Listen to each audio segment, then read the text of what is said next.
Several northern Michigan communities are working together to provide school cafeterias with fresh, local produce to improve child nutrition. 7 at 4's Alyssa Heron joins us live from the Career Tech Center in Grand Traverse County to show us how students are learning hands-on food preparation. Good morning, Alyssa. Good morning, Brendan and Melissa. I am inside of the greenhouse right now with Megan McDermott, Food Corps Service member, and Ann Blight. She's the agri-science teacher here at TBAISD. First of all, can you just tell me what is the Farm to Food program and how did it get started? Yeah, so I serve with the Michigan Land Use Institute based in Traverse City, and they've been doing farm to school work for about 10 years now. And a few years ago, we actually got a USDA farm to school grant, which enabled us to provide a lot of extra resources and additional educators to work in the schools, teaching kids about nutrition and school gardening programs. Okay, and recently they just received some of these food kits right here. Tell me about what they came with and how teachers are using these.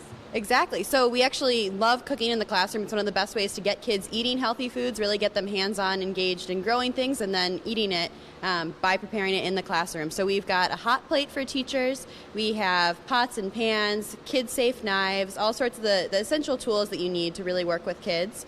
I love measuring with kids using the cooking kit, so teaching them how to measure using teaspoons and tablespoons, teaching them solid versus liquid measuring cups.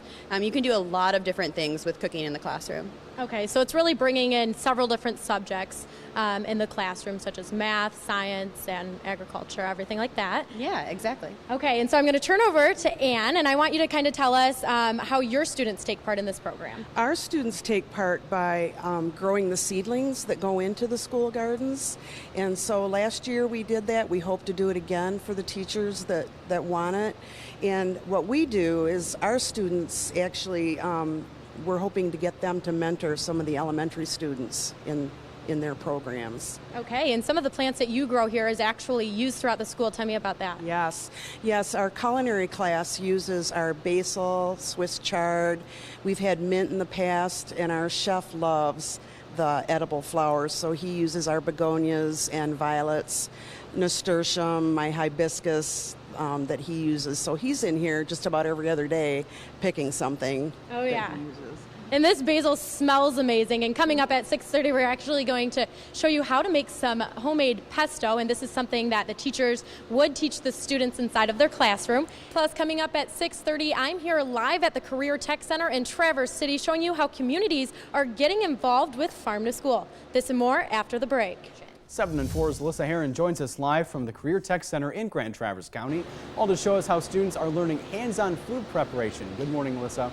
Good morning, Brendan and Melissa. I am back inside of the greenhouse with Megan McDermott. She's the Food Corps Service member, and Ann Blight. She is the agri-science instructor here. First of all, I'm going to start talking with Megan. Tell me a little bit about the Farm to School program and how it got started. So it got started about 10 years ago in this community, and I've been here for the past 2 years working with Food Corps through the Michigan Land Use Institute. And we do all sorts of things in 4 different counties. We work with 14 schools, and we bring nutrition education and garden programming to the schools. Okay, and recently several schools around the community received these food kits. So tell me about what is all inside of them. Exactly. So over the past 4 years of programming, we've really seen that cooking is a great way to engage kids with healthy eating as well as connect to curriculum. So we've done a lot of different things. We have a whole slew of cooking items that are ready for teachers to use in the classroom. So that'll include a hot plate, a blender, and my favorite tool, which is our mortar and pestle here, which we're going to be using to make pesto. Okay, and we're going to make that pesto in just 1 minute, but I'm going to come over here to Ann, and you have this basil in front of you, and this is something that you and your students work on throughout the year. Tell me about how they get involved with this. A few years ago, we decided to start growing more food in the program instead of the ornamental plants, and so we started using the basil, and then we got our chef and culinary involved, and so he uses it as well. Students are learning how to grow food because we have a great region for the local food movement, and we hope to get them involved in the local community with farmers too, just learning how to raise food. Absolutely. Well, some of the basil that you cut for us, I'm going to walk over here. And now, Megan, show me how a teacher would, or you, the food service member, would teach this inside of the classroom.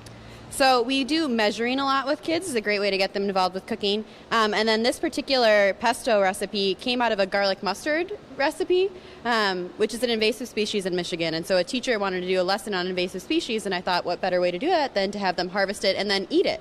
So you can actually eat the leaves, and obviously we're using basil today. But the mortar and pestle is great because lots of kids can get hands-on. It's really easy to use. It is a little heavy, but it's definitely great for stationary work with a bunch of hands. So we're going to put a little bit of garlic. Okay. We only have a little bit of time left, but so show me all the ingredients that we would Pine add. nuts, and then Garlic. we're going to throw in some basil Okay. and some olive oil. We'll add the Parmesan cheese at the end. Do you want to give it a little Smells amazing. Yes, I'll try it out.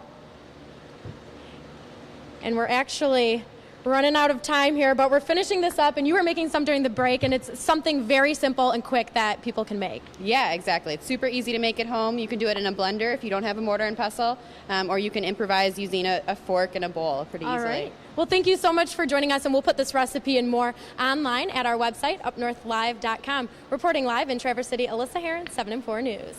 I think it's a fantastic program. TBA ISD in Grand Traverse County having that for their students in the classroom. Very nice hands-on and information that you can use anytime, especially when it comes to preparing food. Exactly, and it doesn't have to be difficult to prepare healthy food as well. So very well said. sounds like